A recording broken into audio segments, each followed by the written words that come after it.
अधिक मास महात्म्य अध्याय दुसरा. मागील प्रथम अध्यायामध्ये पहिल्या अध्यायामध्ये आपण पाहिलं की नारद महर्षी नारायण भगवंताकडे येतात आणि नारायण भगवंताला प्रश्न करतात की सर्व व्रतामध्ये श्रेष्ठ असणारं व्रत कोणतं आहे ते सांगा. त्यावेळेस नारायण भगवंत पुरुषोत्तम मासाचा उपदेश नारदांना करतात आणि नारदांना सांगतात, पूर्वी जेव्हा पांडव वनवासात असताना काम्यक वनामध्ये होते तेव्हा भगवान श्रीकृष्ण ऋषीमुनींना घेऊन काम्यक वनामध्ये येतात आणि भगवंतांना पाहून पांडवांना द्रौपदीला फार आनंद होतो. आणि त्यावेळेस मात्र भगवंत पांडवांचं दुःख पाहून क्रोधित होतात, दुर्योधनावर रागवतात, कौरवांवरती रागवतात. त्यावेळेस पांडव त्यांचे पाय पकडून त्यांना शांत करतात आणि पांडवांचं दुःख दूर व्हावं म्हणून भगवान श्रीकृष्ण पुरुषोत्तम मासाचा अधिक मासाचा उपदेश पांडवांना करतात. तो काय करतात आपण आजच्या दुसऱ्या अध्यायामध्ये ती कथा श्रवण करणार आहोत. श्री गणेशाय नमः. भगवान श्रीकृष्ण युधिष्ठिरजींना म्हणतात, तू मला प्रश्न केलास पण त्याचं उत्तर देताना मला पुष्कळ गुप्त गोष्टी सांगाव्या लागणार आहेत, पण तुम्ही मला फार प्रिय आहात म्हणून सांगतो. मलमास किंवा अधिक मास याला सर्व मासांमध्ये कोणत्याही प्रकारचे महत्त्व नव्हते. कोणत्याही शुभ कार्याला तो वर्ज्य असे, कारण सूर्याची गती त्या मासात मोजली जात नसे.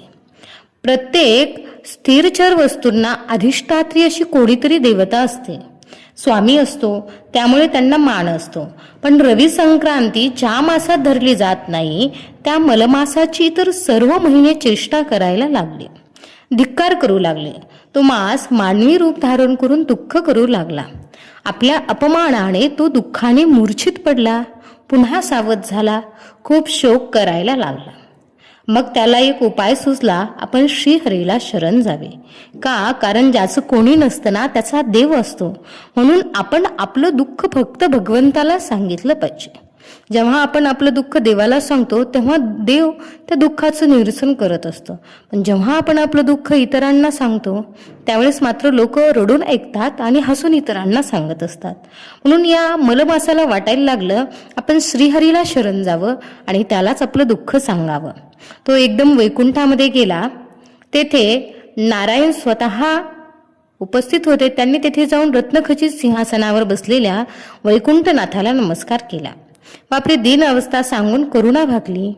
त्याने देवाची स्तुती केली. श्रीहरी म्हणाले, येथे वैकुंठात दुःखाला स्थान नाही, तू इथे येऊन का रडतोस? तुझे दुःख काय आहे ते मला सांग.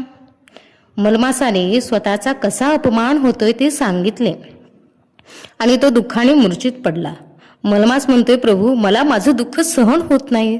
सगळे महिने माझी चेष्टा करतायत, प्रत्येक महिन्याला देवता आहे, पण माझा कोणी स्वीकार करत नाही. श्रीहरीने गरुडांना सांगितले आणि गरुडाकडून पंख्याने वारा मलमासाला घालायला लावला.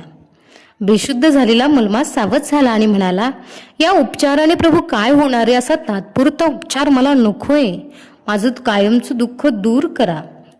त्यावेळेस भगवंत त्याला म्हणाले, वत्सा उठ आणि आपण गोलोकामध्ये जाऊ. तिथं द्विभुज मुरलीधर श्रीकृष्ण बसतात आणि ते जगाचे दुःख दूर करतात. म्हणून हरीने त्यांचा हात धरून गोलोकामध्ये या मलमासाला घेऊन आले. आल्यानंतर विश्वाचे कल्याण करणारे भगवंत अत्यंत विशाल आहेत, त्यांचं तेज विशाल आहे.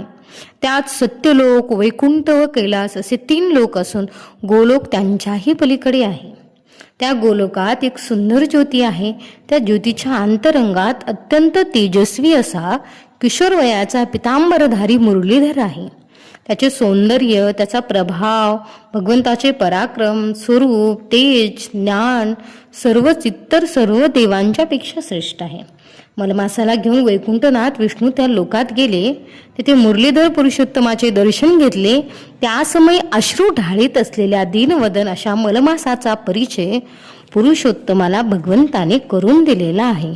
आता आपण पुढील 3ऱ्या अध्यायामध्ये पाहू की भगवान पुरुषोत्तम मलमासाचा स्वीकार कसं करतात आणि सर्व महिन्यांमध्ये त्यांना त्या मलमासाला श्रेष्ठ स्थान कसं देतात.